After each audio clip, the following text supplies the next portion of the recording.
रामकृष्ण हरी. तुम्हा सगळ्यांचे स्वानंद रामा ह्या आध्यात्मिक चॅनलमध्ये मी रोहिणी अगदी मनापासून स्वागत करते. तर आज आपण ह्या व्हिडिओमध्ये ऐकणार आहोत एकनाथी भागवत, श्री एकनाथी भागवत ऐकणार आहोत. तर तिसरा अध्यायातील 502 ओवीपर्यंत आपले आधी श्रवण करून झालेले आहे. व्हिडिओ मी अपलोड केलेले आहेत, ते तुम्ही प्लेलिस्टमध्ये जाऊन चेक करा. आणि आता आपण अध्याय तिसऱ्यामधील 503 ओवींपासून पुढे सुरुवात करणार आहोत. तर विलंब झाल्यामुळे क्षमा असावी. शक्य होईल तितक्या ओव्या अर्थासहित ओव्या मी घेण्याचा प्रयत्न नक्कीच करीन. तर तुम्ही चॅनलला जोडून राहा, म्हणजे तुम्हाला व्हिडिओ वेळेवर मिळतील. आणि नवीन असाल तर चॅनलला सबस्क्राईब करा. व्हिडिओ थोडा जरी आवडला तर लाईक करा, शेअर करा आणि कमेंट बॉक्समध्ये नक्की मला कमेंट करून सांगा तुम्हाला व्हिडिओ कसा वाटला. बाकी काही सूचना असतील तर नक्की कळवाव्यात. आणि खूप दिवसांनी हा व्हिडिओ येत आहे, तर आज तुम्हाला कसं वाटतंय.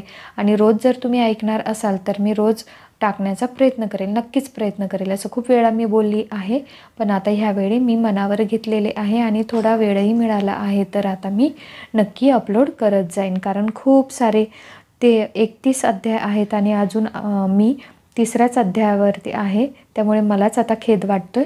तर मी लवकरात लवकर म्हणजे रोज एक तरी व्हिडिओ टाकण्याचा, अपलोड करण्याचा प्रयत्न नक्कीच करेन. तर सुरुवात करूया.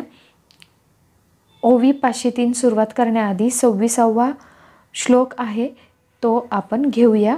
माझं संस्कृत इतकं चांगलं नाही आहे, तरी मी प्रयत्न करत आहे, तुम्ही समजून घ्यावी. श्लोक 26. श्रद्धां भागवते शास्त्रे निंदाम अन्यत्र चापि मनोवाक्कं कर्मदंडं च सत्यं शमदमावपि. भागवते शास्त्रे श्रद्धा म्हणजे भगवत प्रतिपादक शास्त्राविषयी आणि विश्वास. अन्यत्र च अपि अहिंदाही म्हणजे आणि इतर शास्त्रांविषयी सुद्धा अगदी अनिंदा. मनोवाक कर्मदंडच आणि मन, वाणी व कर्म यांचे नियमन. सत्यम शमदमो अपि सत्य, मनोनिग्रह व इंद्रियांचा निग्रह करणे. भगवत स्वरूपाचे प्रतिपादन करणाऱ्या शास्त्रावर श्रद्धा ठेवण्यास शिकावे. अन्य शास्त्र अधिकांचीही निंदा न करण्यास शिकावे. मनाचा प्राणायाम यांनी निरोध करावा. वाणीचे मौनाने नियमन करावे. शरीराला कर्मत्यागाने दंड करावा. यथार्थ भाषण, अंतकरणाचा निग्रह हा शम व बाह्य इंद्रियांचा निग्रह हा दम यांचे शिक्षण घ्यावे. तर चला आता 503 ओवी आपण सुरुवात करूया. आज जेवढ्या होतील तेवढ्या मी ओव्यांचे अर्थ आणि ओव्या घेणार आहे, तर तुम्ही व्हिडिओ नक्की शेवटपर्यंत पहा. सगुण अथवा निर्गुण जेत भगवत स्वरूप वर्णन. कम भगवंत बोलिला आपण अथवा भगवत गुण कीर्ती जेथे. ज्यात सगुण किंवा निर्गुण भगवत स्वरूपाचे वर्णन असते, किंवा जे स्वतः भगवानाने सांगितलेले असते, अथवा ज्यात भगवत गुण कीर्ती असते. ते राया शास्त्र जान आवडे जैसे जीव प्राण. विशेषेशी ज्ञान कथन सप्रेम पूर्ण पडियंते. ते भागवत शास्त्र होय, ज्याला असले शास्त्र आपला जीव की प्राण वाटतो. विशेषतः ज्यात सप्रेम ज्ञानकथन असते, ते ज्याला फार आवडते. गुरुमुखे ज्ञानकथा गोड तेने श्री भागवती श्रद्धा दृढ. श्रवणे पुरे जीवाचे कोड ओसरे चाड विषयांची. गुरुमुखाने ऐकत असलेली ज्ञानकथा ज्याला फार गोड वाटते व त्यामुळे श्री भागवत शास्त्रावरील ज्याची श्रद्धा दृढ होते, अशा शास्त्राच्या श्रवणाने त्याच्या मनातील हौस पुरी होते आणि विषयप्रीती नाहीशी होते. जीवी नाही विषय कौतुके तरी विषय आवश्यक. साधता होती बाधक, तेने आत्यंतिक अनुतापू. त्याला विषयाचे कौतुक वाटत नाही, कारण विषय साधकांना अवश्य बाधक होतात व त्यामुळे साधकाला अत्यंत पश्चाताप होतो. अनिवार्य विषय अवस्था त्यागिली न वचे निज सत्ता, तेने मुमुक्षाच्या चित्ता अत्यंत व्यथा अनुतापे. विषय प्रीती अनिवार्य आहे, तिच्या पुढे आत्मप्रतीती येत नाही, म्हणून मुमुक्षाच्या चित्ताला पश्चातापाची फार व्यथा होते. नसता विषयांची अति प्रीती, स्वतः नव्हे विषय निवृत्ती, ऐशिया साधकांप्रती निर्णित शास्त्रार्थी नेमिला नेमू. विषयांची अतिशय प्रीती तर नाही, पण विषयांची निवृत्तीही आपोआप होत नाही. अशा साधकांसाठी शास्त्रामध्ये निश्चित नियम सांगितला आहे. नाही विषयांची आसक्ती, ना नवे विषय निवृत्ती, ऐशी जे का साधक स्थिती, नेमू त्याप्रती शास्त्रे केली. विषय आसक्तीही नाही व विषय निवृत्तीही नाही, अशी जी साधकांची स्थिती, तिला उद्देशून शास्त्रांनी नियम केलेला आहे. जो का केवळ विषय आसक्त, तो कदा न मानी शास्त्रार्थ, का जो झाला जीवनमुक्त, तोही शास्त्रार्थ मानुनी न मानी.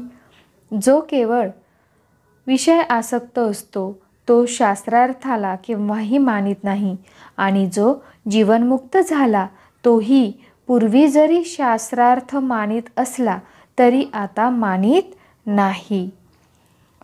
जैसी मृगजळाची भासे स्थिती, तैसे विषय मुक्तांप्रती, त्या विषयांची निवृत्ती, कोणते शास्त्रार्थी मानावा नेमू. मुक्तांना विषय मृगजळासारखे भासतात, तेव्हा त्यांनी विषयांच्या निवृत्तीसाठी कोणत्या शास्त्रातील कोणता नियम मानावा. एवं अत्यासक्त अति विरक्त, त्यसी नेमू न चले येथ, मुमुक्षूंचीच शास्त्रार्थ, नेमी निश्चित निज नेमे. याप्रमाणे अति आसक्त व अतिविरक्त या दोघांपुढेही शास्त्र नियमांचे काहीच चालत नाही. यास्तव शास्त्र मुमुक्षूंनाच निश्चित आपल्या नियमाने नियत करते. तेथ गुरु शिष्य संवाद, करिता ज्ञानार्थ बोध, ते बोधी बाधी विषय बाध, त त्यागी प्रसिद्ध शास्त्रार्थ नेमू. याविषयी गुरु व शिष्य यामध्ये होणारा जो संवाद, त्यापासून ज्ञानार्थ बोध होतो, त्या बोधाने विषय पीडा नाहीशी होते. विषय त्यागासाठी शास्त्रार्थाचा नियम प्रसिद्ध आहे. मनसा वाचा कर्म अवरोधू, येणे विषयांचा त्रिविध बाधू, त्या तीसही त्रिविधू, शास्त्रे अतिशुद्धू नेमिला नेमू. मन, वाणी व शरीर यांच्या विरोधाने मानसिक, वाचिक व शारीरिक विषयांचा बाध होतो. त्या त्रिविध बाधासाठी या श्लोकाच्या मनोवाग कर्मदंडम या उत्तरार्धात शास्त्राने 3 प्रकारचा अतिशुद्ध नियम नियत केला आहे. पूर्व श्लोको उत्तरार्धम मनोवाग कर्म दंडम च सत्यम शमदमावपि. मनाला उपशमाचा म्हणजे शांतीचा नियम आणि इंद्रियांना दमाचा म्हणजे बाह्य इंद्रिय निग्रहांचा नियम सांगितला आहे. वाणीला सत्याने नियत केले आहे. याप्रमाणे 3 साधनांचे नियम सांगितले आहेत. मनासी नेमू उपशमाचा, इंद्रिया नेमू तो दमाचा, सत्य नेमिली वाचा, तिही सही तिहींचा निज नेमू. वाणीने, कर्माने इंद्रियांचा व मनाचा निग्रह करणे. विषय काम गज दारुण, अहममध्ये उन्मतपूर्ण, देहतारुण्य अति घूर्ण, तोडी बंधन विधीचे. विषय इच्छा हा भयंकर हत्ती आहे. तो अहम या महामदाने अतिशय मत्त झालेला असतो. देहाच्या तारुण्याने त्याचे डोळे फिरून गेले असतात. त्यामुळे तो शास्त्रविधीचे बंधन तोडून टाकतो. रवंदी सुहृद राजा गुरु, सोडा कवळी स्वर्ग शिखरू. नरक नदी माझी अपारू, अति दुस्तर बुड्या देत. सुहृद राजा गुरु यांचा अपमान करतो. आपल्या सोंडेने स्वर्गाच्या शिखरालाही कवटाळतो व अपार नरक नदीमध्ये अति दुस्तर बुड्या मारतो. धर्मजले क्षाळे अवयचिता, सवेची सलोभ धुळी घाली माथा. घोळसी ब्रह्मादिका समस्ता, अहम ममता गर्जतू. कदाचित एखाद्या वेळी धर्मजलांत तो स्नान करतो, पण लागलीच लोभरूपी माती आपल्या डोकीवर घेतो. ब्रह्मादी सर्व समर्थांना पायांखाली तुडवितो आणि अहम ममतेने गर्जना करू लागतो. त्यासी विवेक महावत जाण, माथा चढो जाणे आपण. शास्त्रविधी अंकुशे पूर्ण, धरिला आवरून करकरी तू. त्याला वटणीवर आणणारा विवेक हाच महात आहे. त्या विषय कामरूप मत्त गजाच्या मस्तकावर कसे चढावे हे तो जाणतो व शास्त्रविधी याच तीक्ष्ण अंकुशाने त्याने त्या गजाला आवरून धरले. त्यासी उपशमाचे संरक्षण, वैराग्ययुक्त ठेवूनी जाण. दमाचे शृंखळी आकडून, सत्याचे स्तंभी पूर्ण विवेकू बांधे. म्हणजे तो ची ची करू लागतो.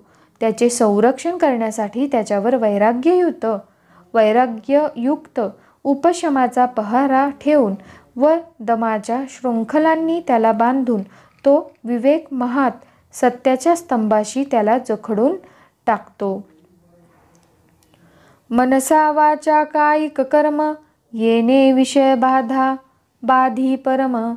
त्यातीही सकेला त्रिविध नेम, त्या नेमाचे वर्म ऐकराया. याप्रमाणे कायिक, वाचिक व मानसिक कर्माच्या योगाने शास्त्रविषय पिढेला प्रतिबंध करते. शास्त्राने त्या 3 साधनांचे 3 नियम सांगितलेले आहेत.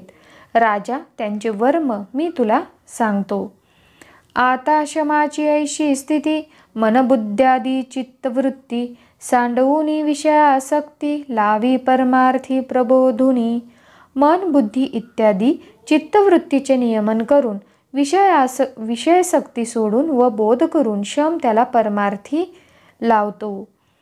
पूर्वे उगवता गभस्ती, अंधारू सांडी त्रिजगती. तेवी गुरुवाक्य शमाची प्राप्ती, विषय निवृत्ती मानसिक. पूर्वेस सूर्य उगवताच अंधकार जसा नाहीसा होतो, त्याप्रमाणे गुरुवाक्याने शमाची प्राप्ती होते. मानसिक विषयांची निवृत्ती हाच शम होय. बाह्य इंद्रिय प्रवृत्ती दमे दमोनी गुरुवाक्य स्थिती. शम मग शमाची संगती आणि निवृत्ती इंद्रिय कर्मे. ह्या नियमाने गुरुवाक्याच्या आधाराने बाह्य इंद्रिय प्रवृत्तीचे नियमन करून शमाच्या साह्याने इंद्रिय कर्माची निवृत्ती करतो. कन्या प्रतिपाळुनी जैसी, दान देता जावयासी. त्यागी बापाचे कुळ गोत्रासी, दमे इंद्रिये तैशी विषयार्था. कन्येला वाढवून जावयाला तिचे दान दिले असता ती पित्याच्या कुलगोत्राला जशी सोडते, तशी इंद्रिये दमाच्या योगाने विषय प्रवृत्तीला सोडतात. येथेच आपण 525 ओवी क्रमांकापर्यंत घेतलेले आहे. पुढील ओव्या आपण नंतरच्या व्हिडिओमध्ये ऐकणार आहोत. तर ह्या व्हिडिओला जास्तीत जास्त सपोर्ट करा, जेणेकरून मी पुढील व्हिडिओमध्ये जास्त ओव्या घेईन. तर थोडा जरी आवडला असेल व्हिडिओ तर नक्की लाईक करा आणि कमेंट करा. नवीन असाल तर चॅनलला सबस्क्राईब करा. मी सारखं का सांगते सबस्क्राईब करा, कारण 100% फक्त 8-9 भाविक लोकच माझ्या चॅनलला सबस्क्राईब करत आहेत आणि व्ह्यूज तर काही व्हिडिओंना असतात जास्त, पण तिथे पण सबस्क्राईब करत नाही.